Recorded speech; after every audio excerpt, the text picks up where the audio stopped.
There are some truths that never make it to the stage. They don't echo through microphones, they don't get broadcast across television screens, and they definitely don't become part of carefully crafted sermons. These truths stay hidden, buried in silence, carried by the people who were never supposed to speak. People who stood close enough to see everything, but far enough to remain invisible. And sometimes, after years of silence, one of those people finally decides to talk. Not loudly, not dramatically, but enough to make you question everything you thought you knew. For decades, Joel Osteen has been one of the most recognizable faces in modern Christianity. His message is simple, uplifting, and powerful. He talks about hope, about faith, about believing that your life can improve no matter where you are right now. Millions of people connect with that message. His sermons are watched across the world, his books have sold in massive numbers, and his church has grown into one of the largest in the United States. On the surface, it looks like a story of pure success, the kind of success that many would describe as a blessing. But behind every story that appears perfect, there are always details that don't quite fit. Before all of this, before the packed arenas and global broadcasts, there was a much smaller beginning. The church itself was built by John Osteen, a man with a vision that started in a simple location and slowly grew into something much larger. He wasn't just building a congregation. He was building a system, one that combined preaching, media, and outreach in a way that allowed his message to travel far beyond the walls of a single building. Over time, that system became powerful. Joel Osteen, however, wasn't the obvious successor. In fact, for most of his early life, he stayed away from preaching entirely. He worked behind the scenes, focusing on production, making sure the sermons were recorded and broadcast properly. For nearly 17 years, he remained in that role. He understood how everything worked, but he stayed out of the spotlight. He wasn't the face of the church. He wasn't the voice people came to hear. Then, everything changed in a matter of days. One unexpected moment placed him in front of the congregation, delivering a sermon that few people saw coming. And shortly after that, his father passed away. Just like that, the responsibility shifted. The man who had spent years behind the scenes was now leading one of the fastest growing churches in the country. It was a transition that could have gone in many different directions. But what followed was something very few could have predicted. The church didn't just survive the transition, it expanded rapidly. Attendance numbers grew into the tens of thousands. The move into a massive former sports arena transformed the church into something much bigger than a traditional place of worship. It became an experience. Lights, cameras, large crowds, global broadcasts. Everything about it was larger, more polished, more powerful. Joel Osteen became more than a pastor. He became a public figure, a brand, a voice that reached millions every single week. With that kind of growth came financial success. Book deals, speaking engagements, media platforms. All of it contributed to building a level of wealth that few religious leaders ever reach. Supporters saw this as proof that his message worked, that faith, positivity, and belief could lead to real-world success. But not everyone saw it that way. For some, the scale of that success raised quiet questions. Questions about how everything operated behind the scenes. Questions about money, about decisions, about the structure of such a large organization. And while many of those questions remained unanswered publicly, they didn't disappear. This is where the perspective of someone on the inside becomes important.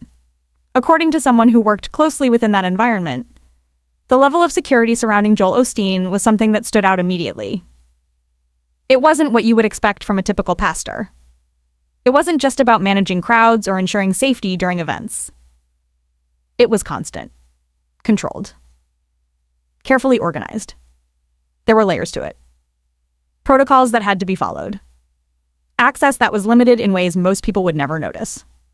That alone might not seem unusual at first. After all, public figures often require security.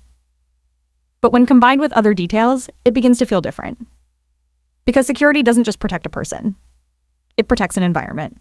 It protects information. It protects what happens behind the scenes. And that brings us to one of the most unusual incidents connected to the church. At one point, a large amount of money, hundreds of thousands of dollars, went missing from within the church itself.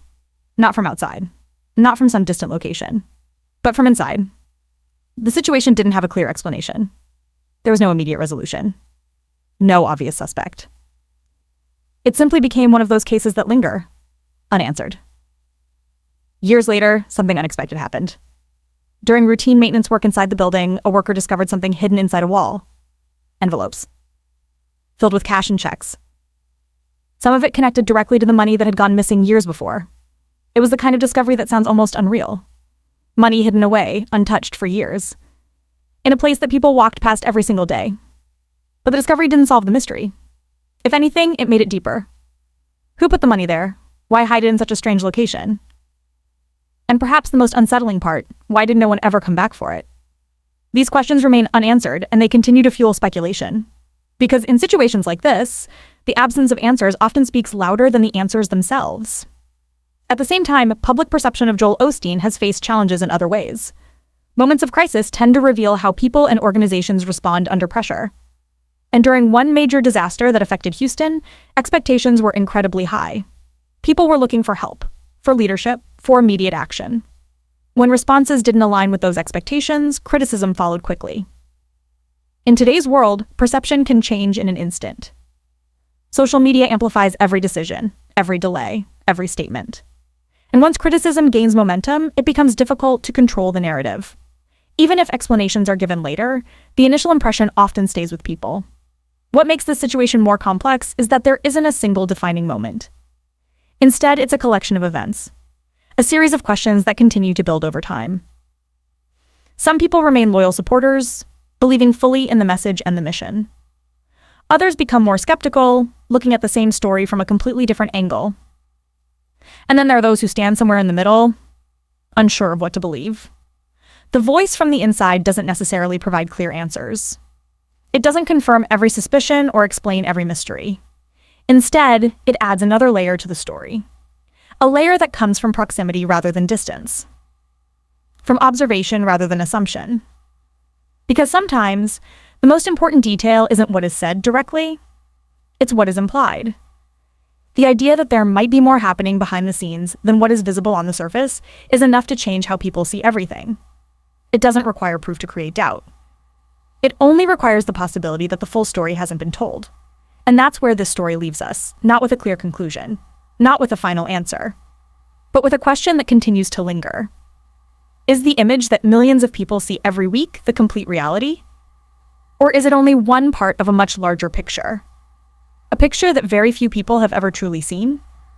Because when someone who was once part of that inner circle finally breaks their silence, it doesn't always expose everything. Sometimes, it just makes you realize how much remains hidden.